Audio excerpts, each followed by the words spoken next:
кафеин дар ҳақиқат нерӯ мебахшад ё?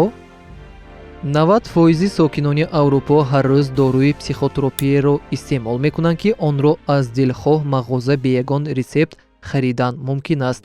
Чӣ гуна дору?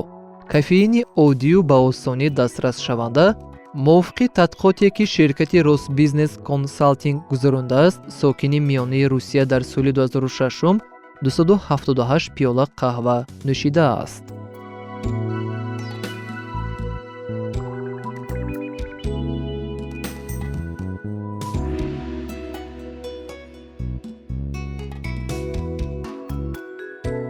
наход ҳамин тавр бошад?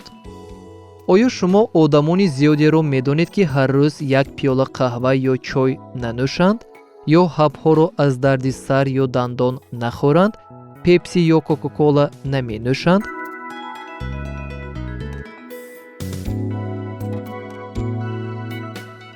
гарчанде вариантҳои парҳезии ин нӯшокиҳои бекафеин мавҷуданд, онҳоро аксаран кӯдакон ва пиронсолон истифода мебаранд. вале ман бояд ҳар сари чанд вақт рӯҳбаланд шавам. дар баробари ин кафеин ин нашъа нест ку нисбат ба он майл пайдо намешавад. ҳамин тавр не магар?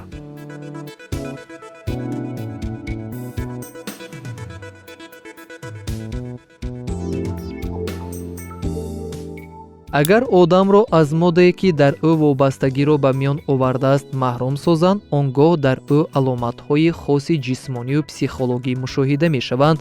ба ин маънӣ истеъмоли мунтазами воҳии ҳатто начандон зиёди кафеин ба ҳиссаи муайяни вобастагӣ оварда мерасонад.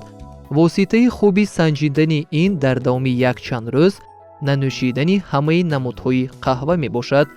аломати бештар хоси майли пайдошуда дарди сар, аз дарди сабук то дарди кафонандаи сар мебошад. дар баъзе ҳолатҳо дарди нимсара оғоз ёфта метавонад.